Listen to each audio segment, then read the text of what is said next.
नमस्कार विद्यार्थियों, Rishikul online school में आप सभी का स्वागत है। बच्चों, आज हम अपनी हिंदी कक्षा में उत्साह कविता का भावार्थ के विषय में बात करेंगे, भावार्थ के विषय में जानेंगे। बच्चों, कविता है बादल गरजो घेर घेर घोर गगन धाराधर ओ, ललित ललित काले घुंघराले बाल कल्पना कैसे पाले, विद्युत छवि उर्मे कवि नवजीवन वाले, बजट छिपा नूतन कविता फिर भर दो बादल गरजो।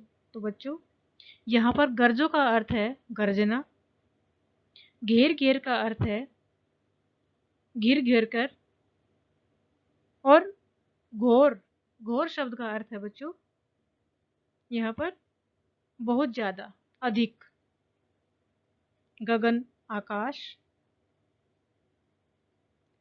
तो प्रस्तुत पंक्तियों के माध्यम से कवि कहता है कि हे बादल तुम गरजो, चारों ओर से गिर गिर कर, बड़े घोर ढंग से, बहुत ज्यादा मात्रा में तुम गरजो। कवि का कहना है कि बादलों की रचना में एक नवीनता है, एक नयापन है। काले काले घुंघराले बादलों का जो अनगढ़ रूप है, जो कोई छोटा कोई बड़ा कोई ऊंचा कोई नीचा, जो अनगढ़ रूप है वो ऐसा लगता है जैसे उसमें किसी बालक की कल्पना का विस्तार समाया हुआ है। वो एक बाल कल्पना यानी कि छोटे बच्चे की कल्पना की तरह सी लगती है। तुम्हारे हृदय में बिजली की आभा है, आभा मतलब चमक, विद्युत बिजली, छवि आभा, और मतलब हृदय। आपके हृदय में एक बिजली की चमक की सी आभा है। तुम नए जीवन का संचार करने वाले हो, अर्थात जब तुम वर्षा करते हो तो तड़प प्यास से तड़पती धरती पर एक नया जीवन आ जाता है। वज्र छिपा नूतन कविता, तो कहता है कि तुम्हारे अंदर वो ताकत है, वो शक्ति है जो हर जगह पर एक नयापन, एक बदलाव ला देती है।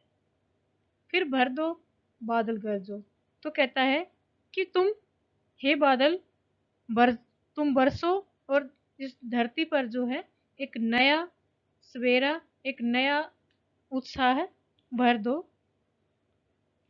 तो इसके अतिरिक्त जो नेक्स्ट हमारा पैसेज है वो ये है, विकल विकल उन्मन थे उन्मन, विश्व के निधाग के सकल जन, आए अज्ञात दिशा में अनंत के घन, तप्त धरा जल से फिर शीतल कर दो बादल गरजो। बच्चों, प्रस्तुत कविता में कवि बादल का आह्वान करता है, बादल को बुलाता है और कहता है कि कवि ने बादल के अनेक रूप प्रस्तुत किए हैं। कवि उसके झूमने और उसके कोमलता का चित्रण करता है। कवि बादल के घनघोर होकर बरसने की का वर्णन करता है। कवि बादल के मंगलकारी होने की बात करता है। और उसी प्रकार इन पंक्तियों में भी कवि बादल को संबोधित करते हुए कहता है कि हे बादल, तुम इस घनघोर आकाश में अपनी गर्जना भर दो और गगन का कोई भी कोना इस तुम्हारी गर्जना से अछूता न रह जाए।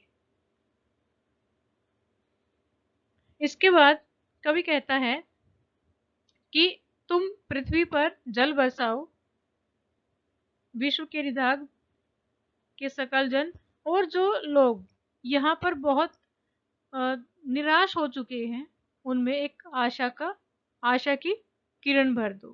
कि बादलों को कहता है कि हे बादल तुम एक नई क्रांति की तरह बरसो और लोगों में एक नई चेतना भर दो। आए अज्ञात दिशा से अनंत के घन, कि तुम किसी ऐसी दिशा से आओ जिसका कोई पता भी ना हो, और यहाँ पर एक क्रांति ले आओ। तब तो धरा जल से फिर, और कहता कि तपती हुई जो धरती है इस पर पानी की बूंदें डालो, ताकि इसकी जो तपन है वो शीतल हो जाए, ठंडी हो जाए। हे बादल, तुम गरजो, तुम बरसो, इस पृथ्वी पर अपनी शीतलता फैला दो।